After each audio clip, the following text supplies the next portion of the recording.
Bien, y en este martes vamos a comenzar con una conversación bastante interesante que no es ajena a la realidad que hemos vivido en los últimos años, de lejos y cada vez más de cerca también.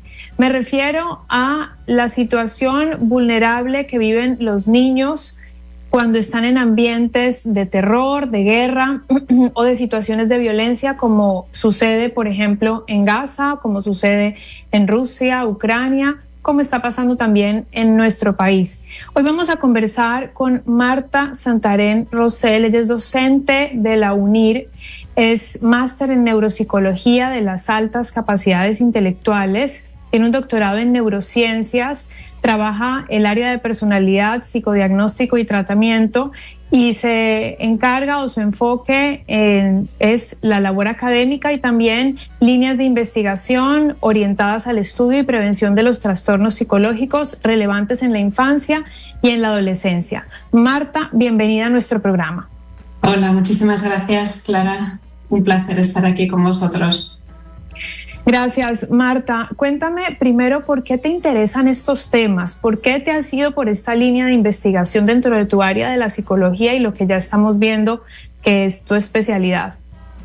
Bueno, pues fue algo, como sucede casi siempre, uno no tiene muy claro, ¿no?, cuáles son, por qué dentro del ámbito de la psicología pues una va tomando decisiones, ¿no?, que la llevan a especializarse en la infancia y la adolescencia. Lo que sí que es cierto es que cuando una comienza a especializarse, bueno, pues y empieza a trabajar con niños, niñas y con adolescentes, tiene la percepción, ¿no?, de alguna manera que está trabajando quizás con lo más valioso, ¿no?, que podemos tener como sociedad, que es el futuro de la misma, ¿no? Y cómo pues muchas veces la gente me hace esta pregunta, Clara, ¿no?, ¿no es demasiado duro trabajar con niños y con adolescentes que están atravesando, ¿no?, por circunstancias, por dificultades emocionales, por circunstancias familiares duras, ¿no?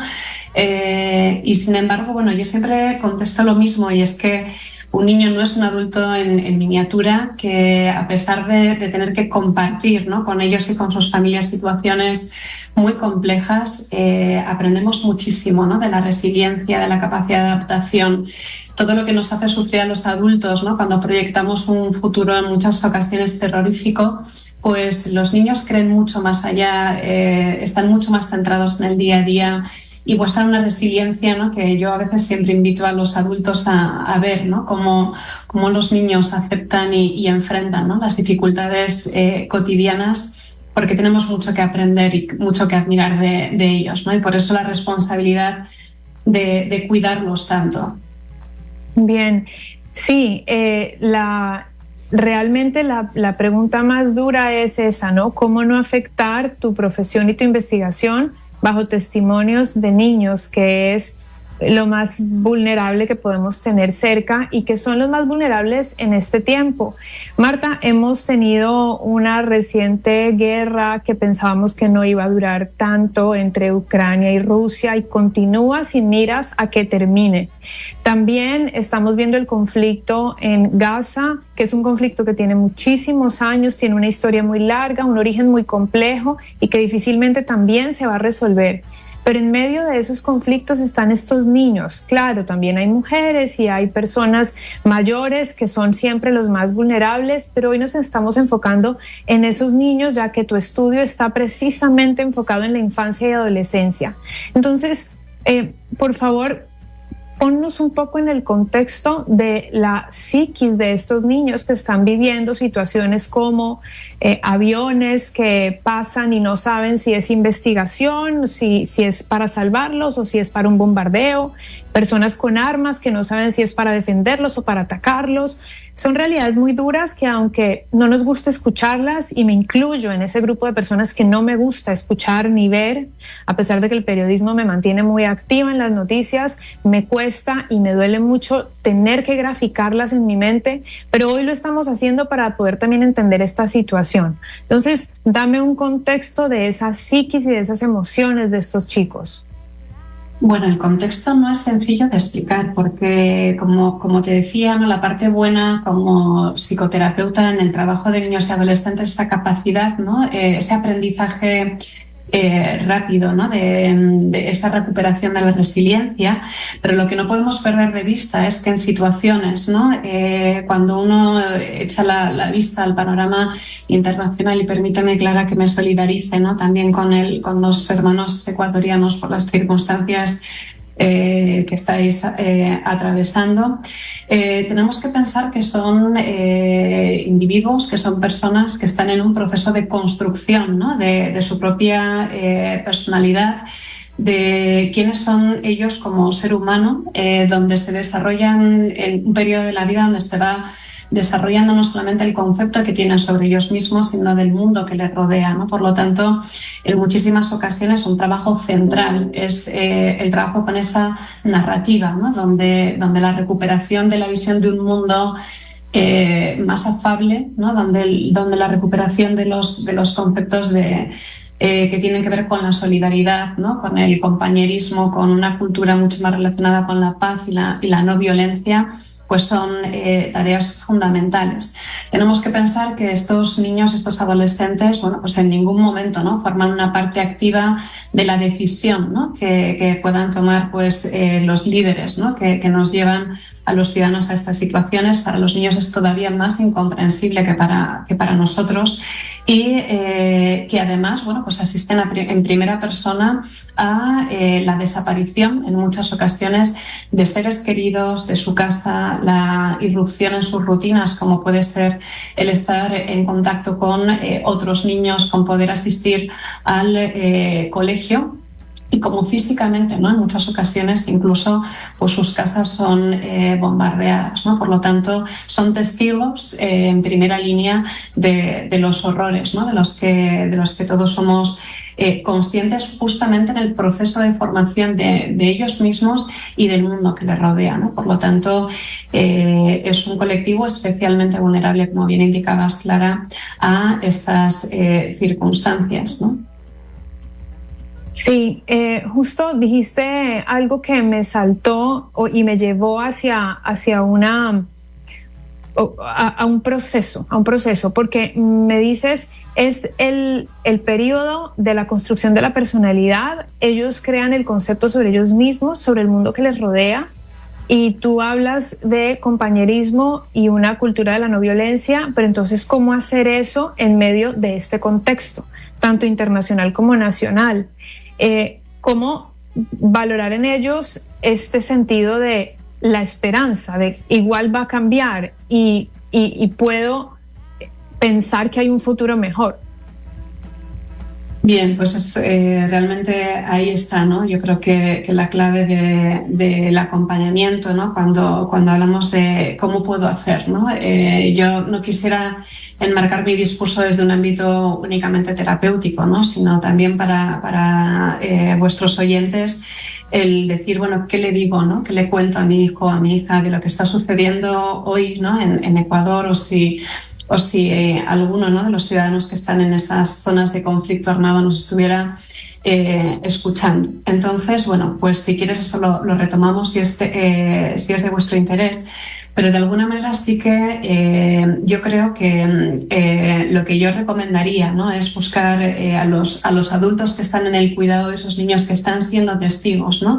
de esos conflictos armados, de esa inseguridad ciudadana, ¿no? de esa sensación de peligro inminente y sobre todo un peligro que, como tú bien decías, ¿no? que en determinadas situaciones se está prolongando mucho en el tiempo, ¿no? que esa sensación de peligro prolongado en el tiempo tiene, bueno, pues unos efectos mucho más profundos, ¿no? en el desarrollo de los menores y de los ciudadanos en general. Yo recomendaría, ¿no? la búsqueda de momentos en el día en el que se pueda hablar con esos niños y con esos adolescentes, bueno, pues no solamente de las imágenes que están interpretando, imágenes que pueden llegar desde la ventana, ¿no? de sus casas a lo que están viendo en la calle, ¿no? Bueno, pues cuando, por ejemplo, hay muchísima presencia militar en las calles, ¿no? Y tú bien decías, son personas que me van a proteger o no, ¿no? Y como en muchas ocasiones, pues esto, además niños que son muy pequeños, bueno, pues pueden ya la presencia de una persona disfrazada, ¿no? con con un uniforme, bueno, pues van a tener serias dificultades, ¿no? Para diferenciar si están ante una persona que los va a proteger o todo lo contrario, ¿no? Entonces, bueno, yo lo que recomendaría es que buscáramos, ¿no?, un espacio en nuestro día a día para poder hablar con los menores y para en el ejercicio, ¿no?, de la supervivencia de ese día a día, bueno, pues pensar, ¿no?, en cómo pues circunstancias tan terribles, ¿no?, como Gaza, como Ucrania, también nos dejan imágenes, ¿no?, que tienen que ver con la solidaridad, ¿no?, con camiones que hemos visto de ayuda humanitaria, con incentivos que puedan surgir, ¿no?, de comunidades de vecinos, pues para acoger a una familia que se quedó sin casa, sin luz, sin abastecimiento de agua, sin comida, ¿no? Que han tenido que salir rápidamente de su casa dejando todas sus pertenencias, ¿no? Yo creo que esto, tanto como adultos como esa transmisión de ideas a la infancia, no las podemos olvidar, ¿no? Porque uno de los sentimientos, ¿no?, que más se desarrolla en los menores es el sentimiento de desesperanza, ¿no? Y la desesperanza pues puede ocasionar, ¿no?, trastornos como el trastorno por estrés postraumático, trastornos adaptativos, depresión, y uno de los núcleos, ¿no?, con los que podemos trabajar, ¿no?, ya en nuestro día a día como adultos de referencia de esos menores es en transmitir la esperanza, ¿no?, que muchas veces pues fijarnos qué es lo que está haciendo la vecina por nosotros o por una familia que sabemos que está afectada, ¿no?, por las atrocidades con las que nos está tocando convivir, pues es un mensaje que de alguna manera pues construye, ¿no?, una narrativa diferente a que quien impone la violencia, ¿no? Porque en muchas ocasiones los niños van interiorizando ese mensaje, ¿no? Preocupa mucho cuando un niño parece que se acostumbra, ¿no?, que se adapta a esa situación de violencia y la legitima, ¿no?, para la imposición de su criterio de resolver, ¿no?, los conflictos de esta manera, ¿no? En psicología tenemos muy bien estudiado pues todos estos fenómenos, ¿no?, del ciclo de la violencia transgeneracional que va de generación en generación, porque bueno, pues ha visto cómo esos modelos, ¿no?, de violencia quizás ya en entornos más domésticos, bueno, pues conseguía imponer su criterio, ¿no?, y de alguna manera de una forma mucho más global, como sociedad, como país, ¿no?, como vecinos, pues el ir transmitiendo, ¿no?, unos modelos alternativos al uso, ¿no?, de esa violencia, e incluso, bueno, pues con niños, bueno, pues cada uno, ¿no?, yo diría que cada uno a su edad, pues el ir pensando cómo podemos ayudar, ¿no?, a esa vecina, qué crees que puede necesitar la vecina, y en la medida de nuestras posibilidades, pues poder hacer partícipes a los niños y a los adolescentes en formar parte, ¿no?, de una comunidad solidaria, ¿no? Porque sabemos que el ser humano, pues todo lo que tiene que ver con la participación, ¿no?, en estas actividades, pues reconforta, ¿no?, y ayuda a la interiorización de todos esos valores prosociales, ¿no?, que yo creo que nadie discutiría ahora que necesitamos tanto. Tú dijiste una palabra que fue efectos profundos, y dos palabras, y luego utilizaste el término postraumático, y me lleva a pensar que todo lo que pasa en nuestra infancia tiene una consecuencia en nuestra adultez, lo positivo y lo negativo. Uh-huh. Entonces, coméntame si de repente dentro de los estudios que tú has realizado has podido llegar a conclusiones con respecto a eso, al manejo de estas situaciones en niños que ya hoy en día son adultos, y en qué o qué depende, de qué factores depende la capacidad de la resiliencia de unos o de otros, y la capacidad de minimizar o un poco hilvanar esos huecos, esas perforaciones que dejó ese trauma de infancia. Bien, la capacidad de la resiliencia, ¿no?, como esa capacidad que tenemos todos los individuos para hacer frente a las adversidades, para reescribir nuestra historia, ¿no?, de una manera más amable, de una manera más adaptativa, que nos permita salir adelante, bueno, pues es una de las diferencias individuales que ha acompañado a todos los estudios, ¿no?, de la personalidad, tanto adulta como infanto-juvenil. Yo no tengo la respuesta para decirte o para poder explicar por qué nos hace, ¿no?, individuos más o menos resilientes. Es cierto que hay factores, bueno, pues que tienen que ver con el temperamento infantil, esos factores que de alguna manera pueden tener un origen más genético, pero todo lo que tiene que ver con experiencias tempranas, donde el niño ha podido sentirse atendido, sentirse aceptado de una manera incondicional, sentirse objeto y merecedor de atención, de amor. Todo esto sabemos lo que tiene que ver con las relaciones, con las principales figuras de apego, ¿no? Del niño en edades, como tú bien decías, muy tempranas, tienen que ver con la construcción del individuo, de esta imagen que yo tengo. Si tengo unas figuras de apego, ¿no? Que responden a las necesidades emocionales que yo tengo desde que vengo al mundo, bueno, pues yo iré construyendo una imagen de mí mismo o de mí misma como sujeto que merece ser tenido en cuenta, que merece ser validado, respetado y amado, ¿no? Y todo eso, bueno, pues tiene muchísimo que ver con la resiliencia, si bien es cierto que en psicología nos encontramos con casos de personas con unas infancias, bueno, tremendamente adversas y que aún así tienen una capacidad de resiliencia altísima, ¿no? Por lo tanto, siempre tenemos en psicología que atender, bueno, pues a modelos explicativos que tengan que ver, bueno, pues multitud de factores, ¿no? Como lo que te comentaba antes, ¿no? De que quizás la genética y el ambiente, ¿no? Y las relaciones que los individuos establecemos con nuestras principales figuras de apego, pues son las dos caras, ¿no? de la misma moneda. Y como te decía, bueno, pues siempre, ¿no? Hemos atendido muchísimo a esas variables de la personalidad del individuo que teníamos delante, ¿no? Para poder sostener, ¿no? Una intervención, por ejemplo, psicoterapéutica sobre esos puntos fuertes, ¿no? Que tiene el individuo, que sin lugar a dudas pues todos tenemos, ¿no? Pero que están muy modulados por las experiencias, ¿no? Vitales del individuo. Por esto, todo lo que tiene que ver con experiencias adversas muy sostenidas en el tiempo pueden hacer, ¿no? Que esas construcciones que la persona va generando sobre sí misma pues se comiencen a tambalear.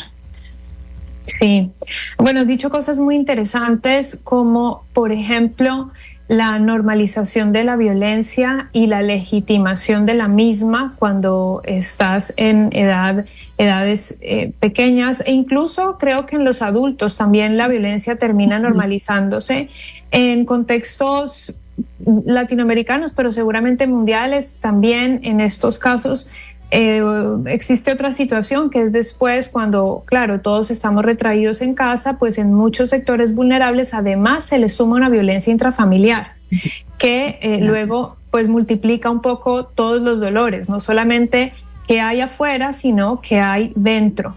Entonces, ese tema es para subrayarlo y por supuesto nos daría para otra conversación. Pero nos hablaste también de la importancia del apego, de las figuras que respondan a estas necesidades emocionales de nuestros niños. Entonces me llevo esa idea también de la importancia de que los padres, nosotros los padres que estamos en esta situación con la sociedad y que en este instante está sufriendo en términos de violencia, como de pérdida de libertades también, porque es pérdida de libertad.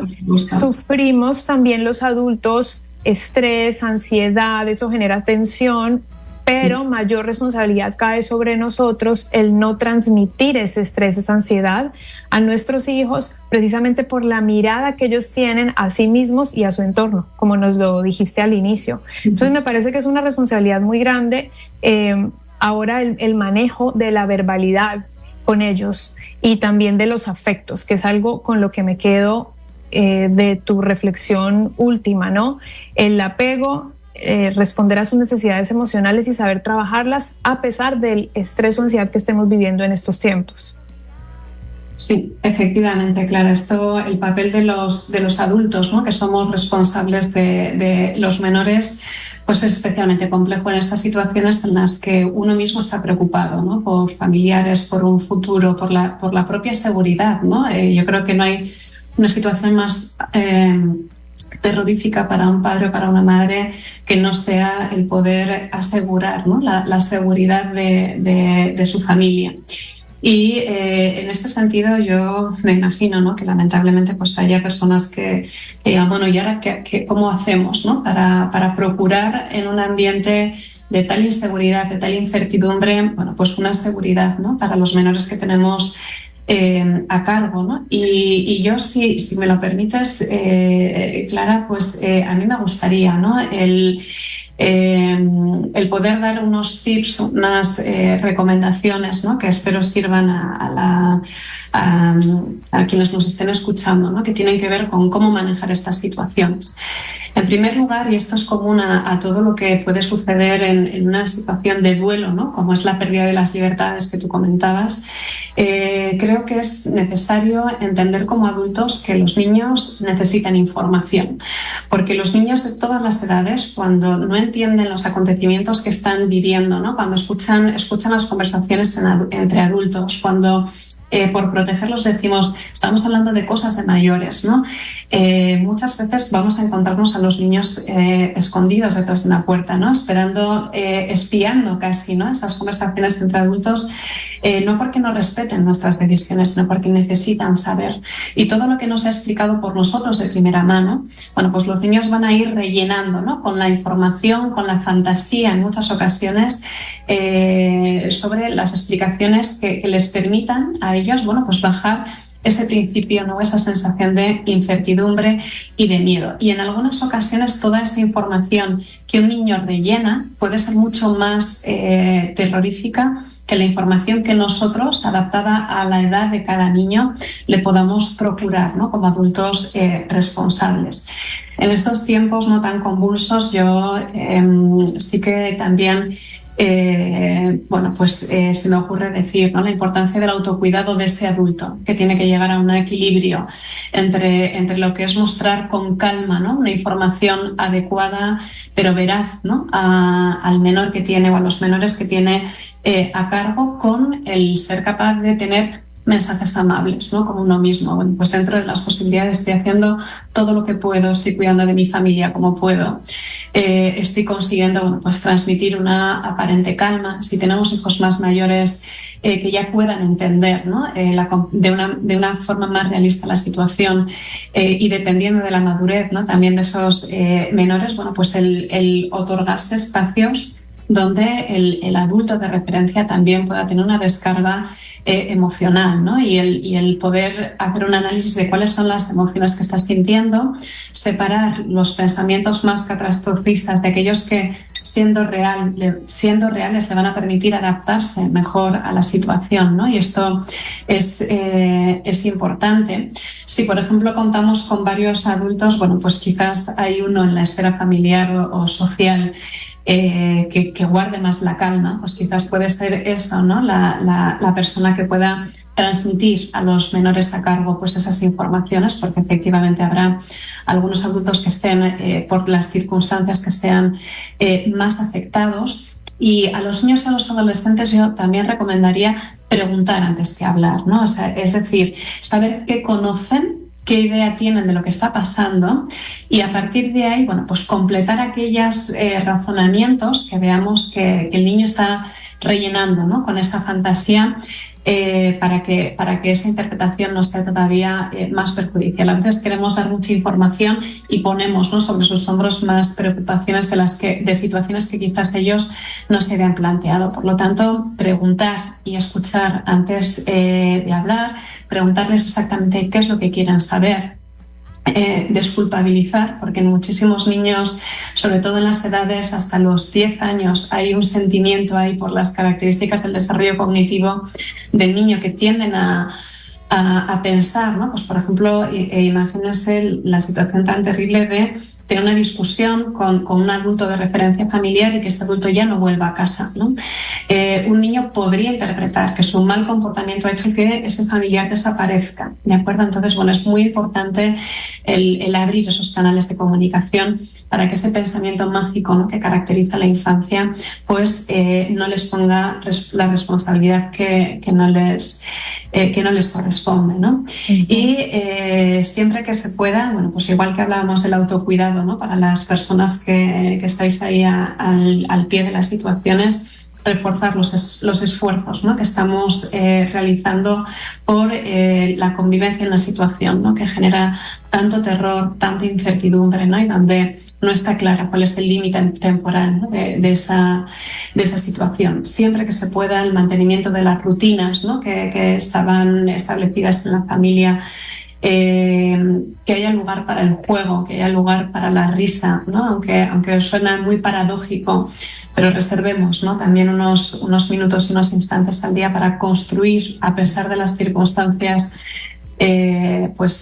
momentos, ¿no?, que tengan que ver con las emociones reinantes, que evidentemente han de ser pues el miedo y la tristeza, ¿no?, pero es necesario para niños y mayores en estos momentos.